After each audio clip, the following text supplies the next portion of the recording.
Hey everybody, Andy Stickel here. We have a lot of clients that do videos and social media videos and YouTube videos and Facebook ads and all that type of stuff. And the question that we get over and over and over again is, do I have to be the one who actually appears on camera, or can I have somebody else in my firm do it? Well, I brought in our social media manager, Chris Vanderkay, and he's the one who works hands-on with all of our social media clients. And he's got a very interesting take on this that I want you to listen to. So check out what he has to say. And if you have any questions or comments, let us know below in the comments. Thanks. Hey everybody, it's Chris Vanderkay from Lawyer Marketing. And today what I wanted to talk about was one of the things that always happens when people start early on talking to us about their needs and what we're going to do with a campaign is they hear that we want them to be the face of their own campaign, meaning we want them to shoot videos. And the first question, obviously, that crops up is why? There's people that are not comfortable being on camera. There are people that don't feel like they're good on camera. And some people just are concerned about the amount of time that they're going to spend on it. And so they just genuinely and reasonably ask, why do I need to be the face of this? And what we usually say is because it works. But if you're like me and you want more than just the how to, you want to know the why to you're doing something, there really are three major reasons that we're asking you to be the face of your own sort of campaign through the video series that we're doing and the Facebook ad.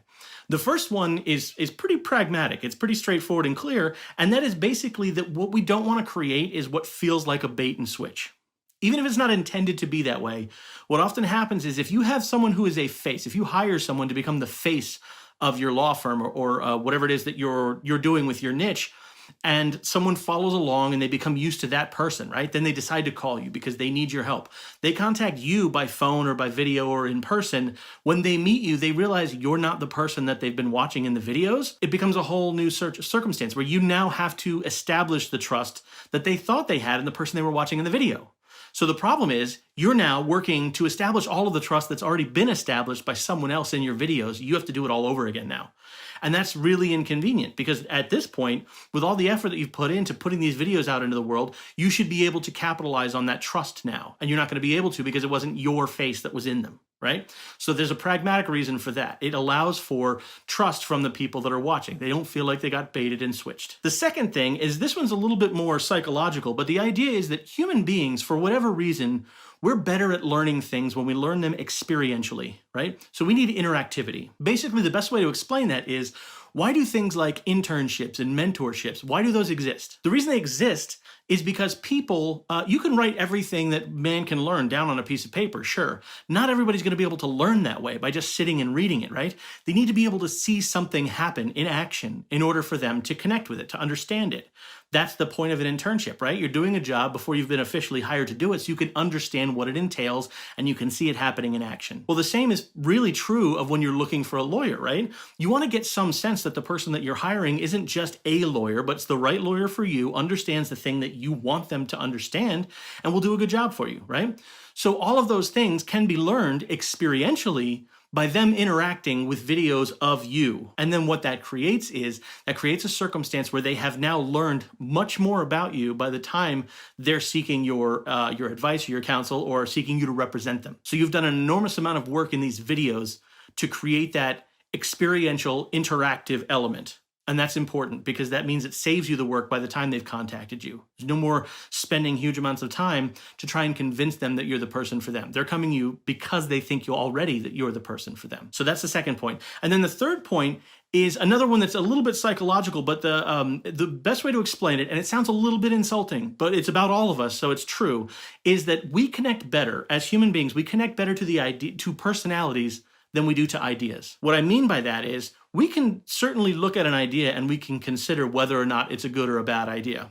However, when that idea is coming from someone who we trust as a personality, it is a persona that we like and that we trust, we're more likely to consider an idea than if the idea by itself comes to us. And the best example of that is that there have been scads of businesses and ideologies and cults and religions and all kinds of things throughout history that have been bad ideas, but they flourished because they had a strong personality that was selling it. Now that seems like at its base to be a kind of a terrible negative in humanity.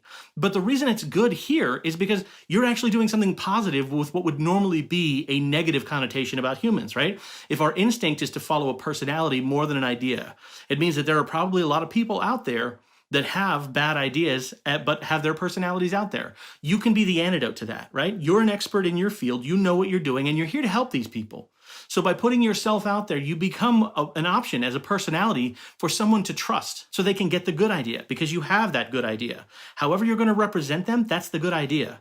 And by you making yourself the face of the idea, they will more likely consider that good idea than they would if they just read about that idea on a web page somewhere. You become the delivery system for that idea, and people are far more receptive to it that way. So those are the big three, right? There's the pragmatic first one, which is they don't want to be baited and switched, right? There's the second one, which is that we need to have experiential interaction with people, and we do through these videos. And then the third one is the idea that we connect better to personalities than we do to ideas. So all three of those things combined end up adding up to, yes, it's a little bit more work to shoot these videos, although if you can streamline it, it works really well.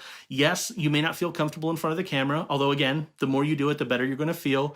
And ultimately, all three of these things add up to this is going to be the best way to execute this campaign because it features you, and you are the product that these people are buying in some ways. So it's important that you're part of that campaign. So if you have any questions about this or you want to understand a little bit more about the psychology, you can always feel free to comment on this video, or you can join up for one of our live events. We go over some of this in person as well, and you can ask questions that way. There are a lot of ways to contact us, so please feel free to reach out through the Facebook group or any other way, and we'll talk to you again soon. Thanks a lot.